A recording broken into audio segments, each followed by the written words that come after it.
students. Good morning. Please sit down. എല്ലാവരും ഫുഡൊക്കെ കഴിച്ചു. എല്ലാവർക്കും സുഖമാണല്ലോ.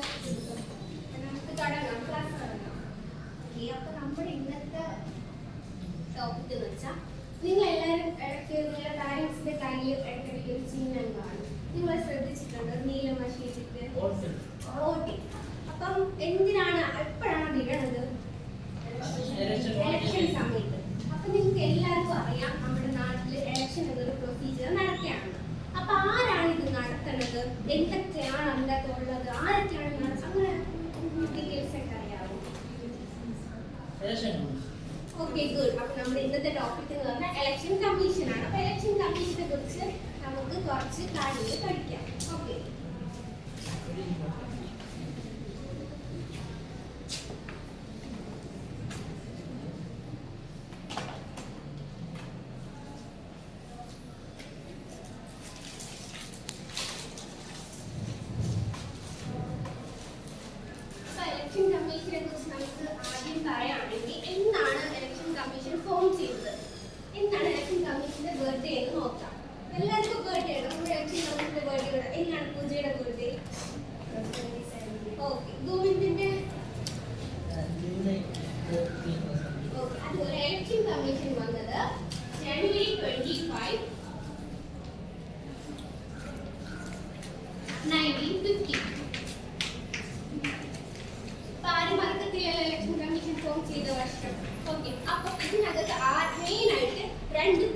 ഒരു ചീഫ് ഇലക്ഷൻ കമ്മീഷണർ, 2 കമ്മീഷണർ ഉണ്ട്. അപ്പൊ ആരാണ് ഇവർ അപ്പോയിന്റ് ചെയ്യുന്നത്? ഇലക്ഷൻ കമ്മീഷണർ അപ്പോയിന്റ് ചെയ്യുന്നതാണ്. Okay, good. പ്രസിഡന്റ് ആണ് ഇലക്ഷൻ കമ്മീഷണറെ അപ്പോയിന്റ് ചെയ്യുന്നത്. അപ്പൊ ഇതിൽ കയറി കഴിഞ്ഞാൽ അവരുടെ ഒരു കാലാവധി എന്ന് പറഞ്ഞാൽ ഒന്നിക്ക് കയറിയിട്ട് 6 വർഷം, അല്ലെങ്കിൽ ഏജ് ഓഫ് റിട്ടയർമെന്റ് എന്ന് വെച്ചാൽ ആർക്കെങ്കിലും പറയാൻ പറ്റുമോ? 60 കുറച്ചുകൂടെ 65. Very good. 65 വയസ്സ് വരെയാണ് അവരുടെ ഒരു കാലാവധി എന്ന് പറയുന്നത്. ഏത് ആർട്ടിക്കിൾ പ്രകാരമാണ് ഇലക്ഷൻ കമ്മീഷൻ ഫോം ചെയ്തത്? ആർട്ടിക്കിൾ 324 പ്രകാരമാണ് ഇലക്ഷൻ കമ്മീഷൻ ഫോം ചെയ്തത്. അപ്പം നമ്മൾ ഫോം ചെയ്തത് പഠിച്ചു, ആരാണ് അപ്പോയിന്റ് ചെയ്യണമെന്ന് പഠിച്ചു. ഇനി നമുക്ക് അടുത്ത് നോക്കാൻ ഉള്ളതെന്ന് വെച്ചാൽ നമുക്ക് ഇപ്പൊ ഇലക്ഷൻ കമ്മീഷനുള്ള ആൾക്കാരെ പെട്ടെന്ന് നമുക്ക് പുറത്താക്കാൻ പറ്റത്തില്ല.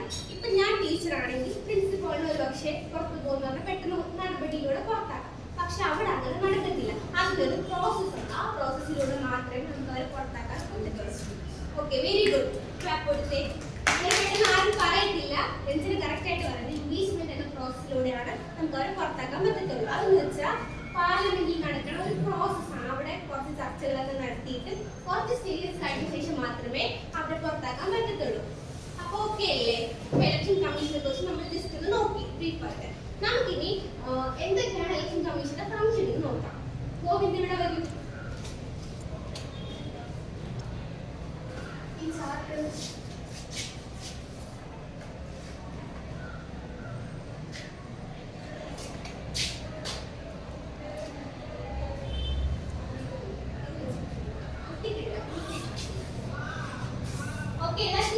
ടീച്ചർ വൈസും കൂടെ പറഞ്ഞുതരാം. അപ്പൊ നമുക്ക് ഓരോ ഫംഗ്ഷൻ ആയിട്ട് നോക്കാം. ഒന്നാമത്തെ ഫംഗ്ഷൻ എന്ന് പറഞ്ഞാൽ preparation of electoral role and issues of identity card. Voter പട്ടിക പ്രിപ്പയർ ചെയ്യുക, പിന്നെ ഐഡന്റിറ്റി കാർഡ് എല്ലാവരും അച്ഛനമ്മമാരുടെ കയ്യിൽ കണ്ടിട്ടില്ല ഇലക്ഷൻ ഐഡന്റിറ്റി കാർഡ്, അതും പ്രിപ്പയർ ചെയ്യുക. ഈ 2 ജോലിമാർക്കുള്ളതാണ് ഇലക്ഷൻ കമ്മീഷന് ഉള്ളത്. രണ്ടാമത്തെ ഫംഗ്ഷൻ എന്ന് പറഞ്ഞാൽ supervise, administer and control the election to the offices of the president, vice president, Lok Sabha, Rajya Sabha. ഇവിടെ മാത്രമല്ല, രാജ്യസഭയിലും ലോകസഭയിലും ഒക്കെ നടക്കുന്ന ഇലക്ഷന് സൂപ്പർവൈസ് ചെയ്യുന്നതും കൺട്രോൾ ചെയ്യുന്നതും ഒക്കെ ആരാണ്? ഇലക്ഷൻ കമ്മീഷൻ തന്നെയാണ്.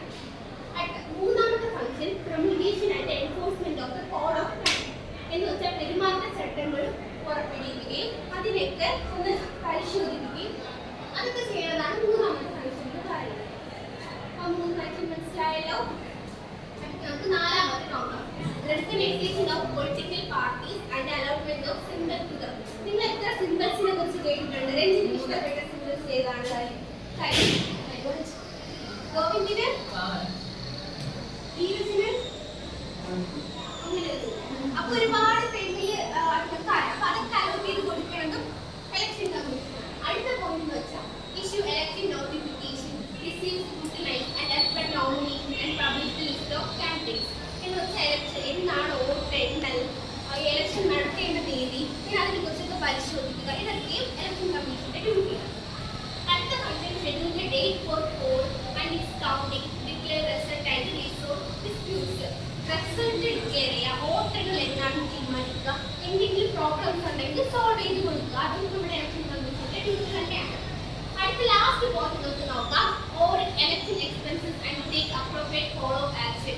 ഇലക്ഷൻ എക്സ്പെൻസ് ഒക്കെ എത്രയൊക്കെ ചെലവായെന്ന് പരിശോധിക്കുക, അതിനനുസരിച്ച് തുടർ നടപടികൾ എടുക്കുക. മെയിൻ ആയിട്ട് ഇത്രയും ഫംഗ്ഷൻസ് ആണ് പറഞ്ഞിട്ടുള്ളത്. ക്ലിയർ ആയോ? പൂജങ്ങളുടെ കാണാൻ പറ്റുന്നുണ്ടോ അവിടെ നിന്ന്? അപ്പൊ ഇവിടെ വന്നു.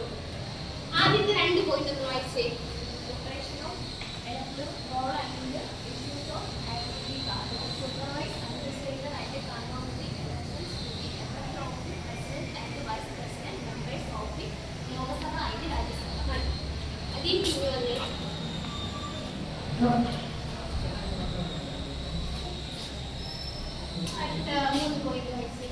Promulgation and enforcement of codes of conduct, recognition of political parties and allotment of symbols to them, issue election notifications, receive, scrutinize and accept nomination and publish list of candidates.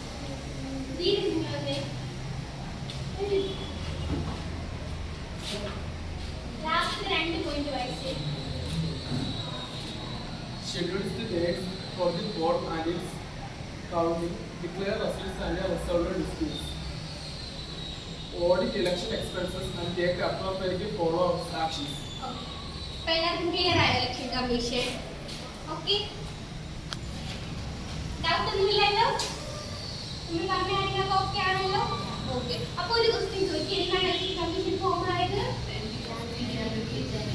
Govind ഏതെങ്കിലും ഒരു ഫംഗ്ഷൻ ഒന്ന് എടുത്ത് പറഞ്ഞേ, നോക്കാതെ പറഞ്ഞേ. ഒരു function